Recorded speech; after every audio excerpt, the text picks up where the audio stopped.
12वीची 2024ची महाराष्ट्र बोर्डची exam science साईडची paper फिजिक्सचा म्हणलं की अंगावर काटा येतो विद्यार्थ्यांच्या.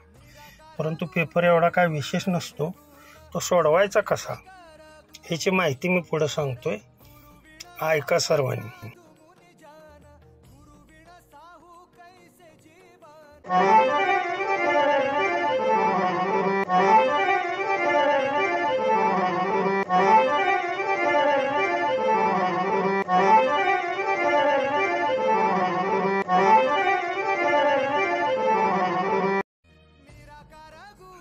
दहा मिनिटं अगोदर उत्तरपत्रिका वर्गामध्ये दिली जाते. ती उत्तरपत्रिकाचं पहिलं पान कसं भरायचं, काय करायचं, हे 2022चा क्वेश्चन पेपर घेऊन मी सांगतोय. 22, 23 आणि 24ला बी ते स्वरूप राहणार आहे.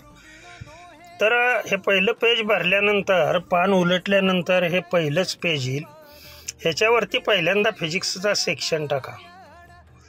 सेक्शन ए सेक्शन टाकला की त्या सेक्शन मधला क्वेश्चन फर्स्ट हे पहिलं टाकणं त्या पेजवरती अतिशय आवश्यक आहे बरं का.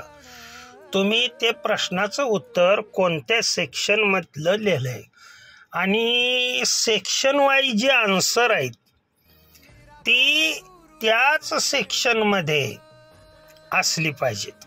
आता हा सेक्शन फर्स्ट आहे, त्याच्यामधला क्वेश्चन फर्स्ट आहे आणि ह्या फर्स्ट क्वेश्चन मध्ये 10 रिकाम्या जागा असतात. काय काय मुलं काय करतात, सर्वच्या सर्व सेंटेन्स लिहून पुन्हा पुढं जागा लिहितात. रीराईट हा शब्द जर असेल तरच ते पुन्हा स्टेटमेंट पूर्ण लिहायचं असतं, नाहीतर पहिलं स्टेटमेंट पहिला आकडा टाकून जो अल्टरनेटिव्ह येतोय तो ABCD किंवा 1 2 3 4 हे स्वरूपानुसार बदलतं.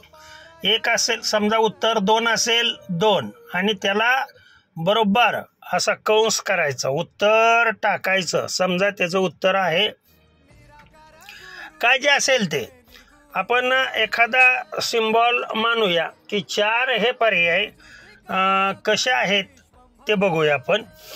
असं येण्यासारखं उघड लिहित बसायचं नाही, पूर्ण वाक्य लिहायचं नाही. आकडा नंबर 1 टाकला. हा पहिला आकडा टाकल्यानंतर क्वेश्चन व्यवस्थित वाचायचा आहे.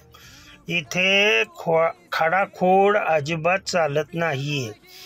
समजा तुम्ही आकडा इथं तुमचं उत्तर आलं, 4 नंबरचं उत्तर येतंय, त्याला कंस लिहायचा, कंस करायचा आणि ते उत्तरामध्ये कोणता पर्याय दिलेला आहे, शब्द दिलेले आहेत.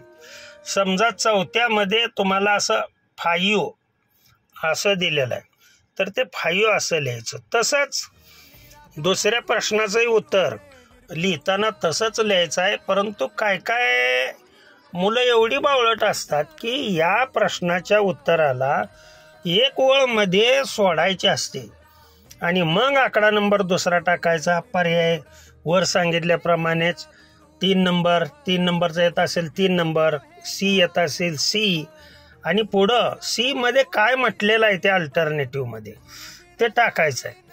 अशा पद्धतीनं हे सेक्शन ए मधले 10 प्रश्न ओळीनं आन्सर आन्सर आन्सर म्हणून असे सोडवायचे आहेत. मात्र प्रत्येकाच्या मध्ये एक ओळ सोडणं हे फार महत्वाचं आहे. मात्र अल्टरनेटिव्हच्या सुरुवातीला रिराईट हे नसेल तर, आता बघा पहिल्या पेजवरती तुमचं क्वेश्चन नंबर सेक्शन ए मधलं पहिलं पेज कसं दिसेल ते मी सांगतोय. हे पेज पूर्ण झाल्यानंतर आता सेक्शन ए मधलाच प्रश्न दुसरा येणार आहे, लक्षात ठेवा. त्याच पानावरती लिहायचा नाहीये. क्वेश्चन सेकंड हा नवीन पानावरती आला पाहिजे. 6, 7, 8, 9, 10 असे पर्याय संपले की ते पान उलटायचं आहे. हे 10 पर्याय अशा पद्धतीनं झालं याला समजा एका पानाऐवजी तुमचं 1.5 पान गेलं किंवा 2 पानं गेली किंवा एकाच पानावरती झालं, तर ते पान सोडून नवीन पानावरती क्वेश्चन सेकंड सुरू करायचं आहे. हे बा, इथं क्वेश्चन सेकंड चालू केला, क्वेश्चन सेकंड टाकला. सेक्शन ए मधलाच आहे हा. इथं वरती सेक्शन ए क्वेश्चन सेकंड असं टाकायचं आहे. याच्यामध्ये तुम्हाला 8 प्रश्न असतात, म्हणजे पहिले 10 प्रश्न आणि ही 8 प्रश्न. इथं फार तर टाका शॉर्ट आन्सर्ड क्वेश्चन, अशा पद्धतीनं टाका. आणि 1 2 3 4 हे कंपल्सरी आहेत बरं का. हे 18 प्रश्न आहेत ना, सुरुवातीचे प्रश्न पहिल्यामधले 10 आणि प्रश्न दुसऱ्यामधले 8 हे कंपल्सरी क्वेश्चन आहेत. इथं तुम्ही एक जरी तुमचा चुकला तर मार्क गेला. म्हणजे बोर्डाने एवढं सोपं केलेलं आहे. लक्षात ठेवा की या सेक्शनमध्ये पहिल्या सेक्शनमधली 18 मार्क ही तुम्हाला सहजासहजी मिळू शकतात. इथे छोटे छोटे प्रश्न असतात, उत्तरही छोटी छोटीच 1-2 ओळीत. प्रॉब्लेम असाल तर 2-4 ओळी लागतात. समजा हे 8 प्रश्न तुम्ही सोडवले आणि आता पुढे चालू होतो सेक्शन बी. आता सेक्शन चेंज झाला म्हणलं की त्याच पानावरती लगे बावळटासारखं लिहायचं नाहीये. हे बा, सेक्शन बी त्याच्यामध्ये क्वेश्चन आता कितवा चालू झाला? क्वेश्चन थर्ड चालू झाला.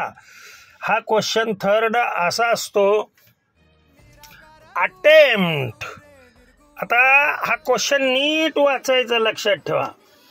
आणि क्वेश्चन नीट वाचल्याशिवाय काही लिहायचं नाही. सेक्शन बी टाकला की attempt any 8 of the following येते लक्षात. मार्क प्रत्येक प्रश्नाला मार्क असतात 2, एकूण मार्क 16 असतात. इथं क्वेश्चन 3 पासून क्वेश्चन 14 पर्यंत या मध्ये कोणतेही 8 प्रश्न आपणाला सोडवायचे असतात. मात्र ते सोडवताना त्या प्रश्नामध्ये उपप्रश्न दिले जातात. कधी कधी आकडा नंबर 1 टाकला जातो, डिफाईन द फॉलोइंग टर्म्स असं म्हणलं जातं. त्यामध्ये 2 टर्म असतात, ए आणि बी. अशा पद्धतीने ए आणि बी टाकायचं तिथं. क्वेश्चन सेकंडमध्ये जर समजा डिस्टिंग्विश विचारला असेल, आता डिस्टिंग्विश जनरली 2 मार्काला विचारला जातो. त्याच्यामुळं हा क्वेश्चन टाकला की पुढं क्वेश्चन थर्ड, क्वेश्चन फोर्थ असे 8 क्वेश्चन तुम्ही अटेम्प्ट करायचे आहेत. असाच प्रश्न सेक्शन सी बद्दल. सी मध्ये 15 ते 26 पर्यंत क्वेश्चन असतात. आणि सेक्शन डी जो आहे, या सेक्शन सी मध्ये सुद्धा attempt any 8 of the following असं असतं. सेक्शन डी मध्ये 27 ते 31 असे प्रश्न असतात. यातले फक्त 3 प्रश्न आपणाला लिहायचे असतात, मार्क असतात 12.